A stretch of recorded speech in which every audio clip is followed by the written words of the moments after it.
تو جانت را زیر خطر گذاری. این طور نمی شود قماندان. میدونم،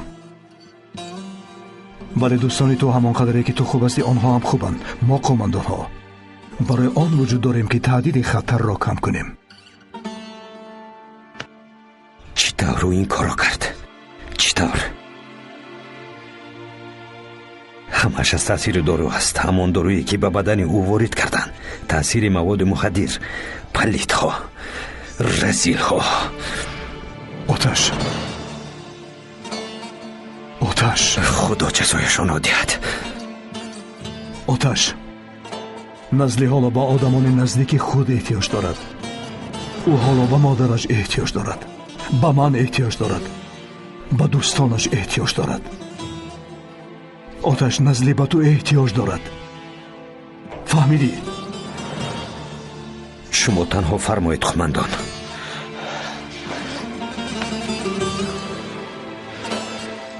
ما هم از زنده میمانیم. هیچ کس جانش را از دست نمیدهد. نزدی زندگی خواهد کرد آتش. تو هم زندگی خواهی کرد. خوب شیرکم، این روزا هم میگذرند. چطوره که فرمایید قماندان؟ برو.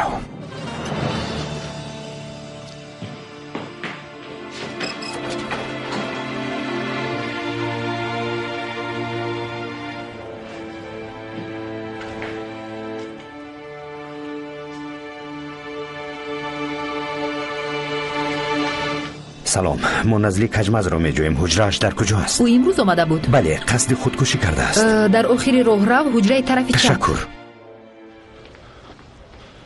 آتش، آرام باش.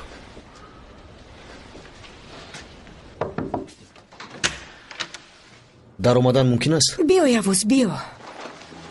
خدا شفا دهد. تشکر.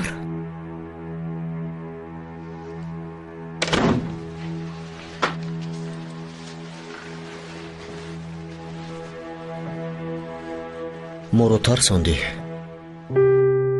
من خودم هم سخت ترسیدم اکا یوز.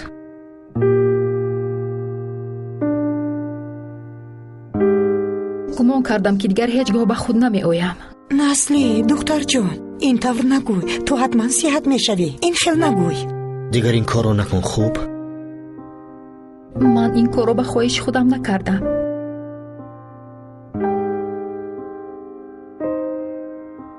گمان کردم که زمانی این کارو کردن در درونم کسی دیگر بود.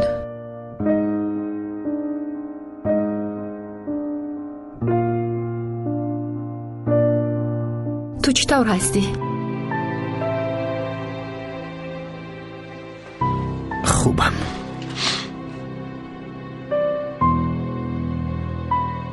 من به نزد دکتر می روم. من هم می آیم. خوب، بیا.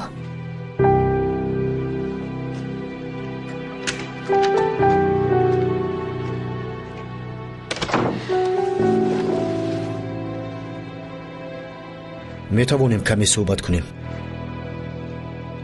نمی توانیم. بهار،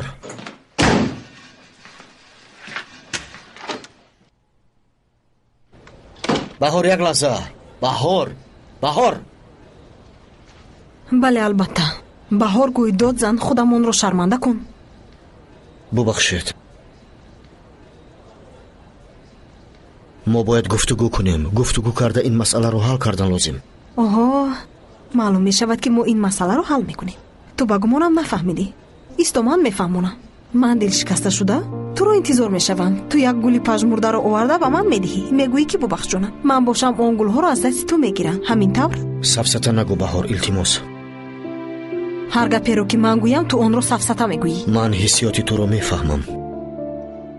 تو حسیاتی من رو نمیفهمی. خوب، در اینجا بحث نمیکنیم. رفته اونجا صحبت میکنیم.